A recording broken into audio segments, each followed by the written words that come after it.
Hi, I'm Mike Victor, President and CEO of Indiana Right to Life, and I'm coming to you with a very special request.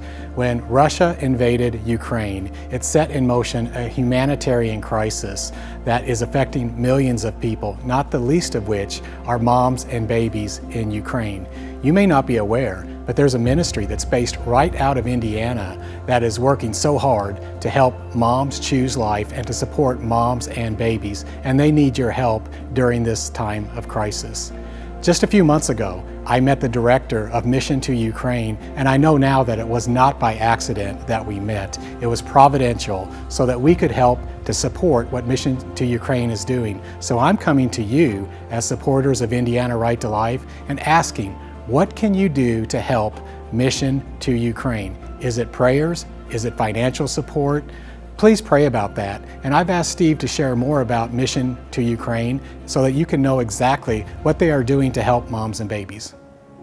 For the past 40, 50 years, Ukraine has had one of the highest abortion rates in all of Eastern Europe. Women treat abortion as birth control.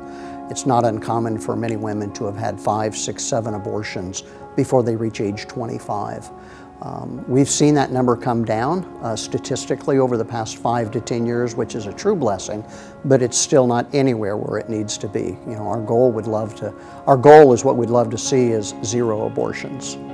One of the interesting things about the staff in Ukraine is that we have 2 of the centers where we have crisis pregnancy centers are actually inside abortion clinics. So we've been given permission to be in the waiting room of those abortion clinics of the local hospitals so that as the women come in for their abortions with their towel and their pillow, because they have to bring their own cleanup materials, they come in, they sit in the waiting room, and they have the opportunity to talk to us, and we're able to talk to them and share with them about the value of life. And many times they turn around and walk out the door because they've changed their minds and don't want to have that abortion after all. During 2021, we had 415 women choose life. We work with about 900 women a year because there's always that rolling number that go through of those who were pregnant, those who have had their babies, and those who are getting ready to have their babies. So as that number goes through and we continue to help them, we're working with about 900 women on any given year. Started 25 years ago, a young lady by the name of Ira Venglovska just had a burden with her and her friends to talk to some others who were pregnant considering abortion. And so they started talking to them and they chose life, and it was a volunteer organization.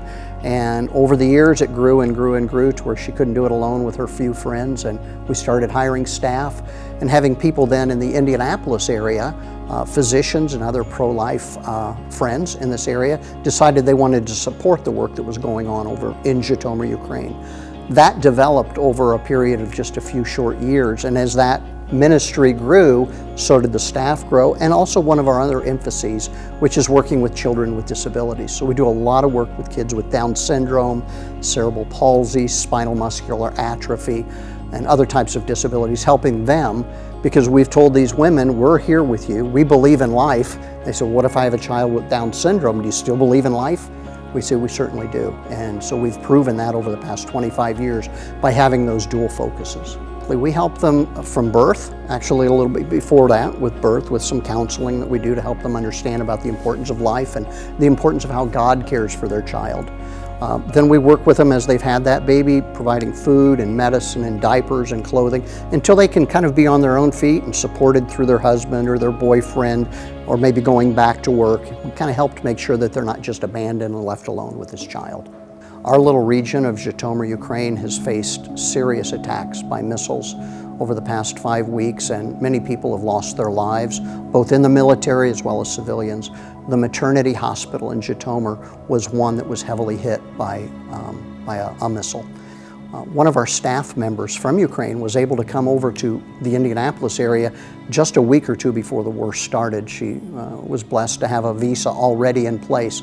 So she and her children came over. They're staying with one of our board members. Her name is Olga Antonova, and Olga is going to tell just a little story right now about one mom that we've been able to help. I am very happy that I can do some little stuff for Ukraine right now, because my heart is broken for the things which are going on, and I want to be helpful. I am not able to be there like physically to do some stuff there, but being here in the United States, I can present our needs and I can do some things to help our people.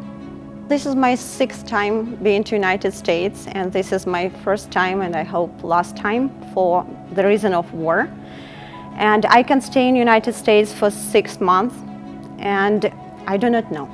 We do not know. We try to live day by day because we do not know what's happening in Ukraine, what will happen tomorrow. We have family with 3 children, and our oldest son is a college student, so he is back there, not in Ukraine, but in Lithuania. But I do have my parents and my husband's parents in our city. They had to move to the village summer house because it is too dangerous to stay in a city because cities are bombed. And they're able to have water from the well and firewood stove. And they still have food supplies, but we are really worrying about this shortage of food supplies because many enterprises are not functioning right now in Ukraine and the logistics is not working. So we worry about them. We are able to call them to ask how they're doing. And they say they're fine because they want us to feel okay. We appreciate everyone and who is able to help Ukrainians in this difficult time. We have been serving women in crisis pregnancies for 25 years by now, but right now is there urgent need for these ladies to get any kind of assistance as food and medicine and diapers and counselings. These ladies have been living in difficult situation, but right now they're traumatized by the war. They are in danger of losing their life, and they are not having enough to provide for their families. And so we are appreciating every kind of help we can get through Misson To Ukraine as financial and as donations. So if you could help us with the prayers, with any kind of help, we really appreciate it and we are thankful for that.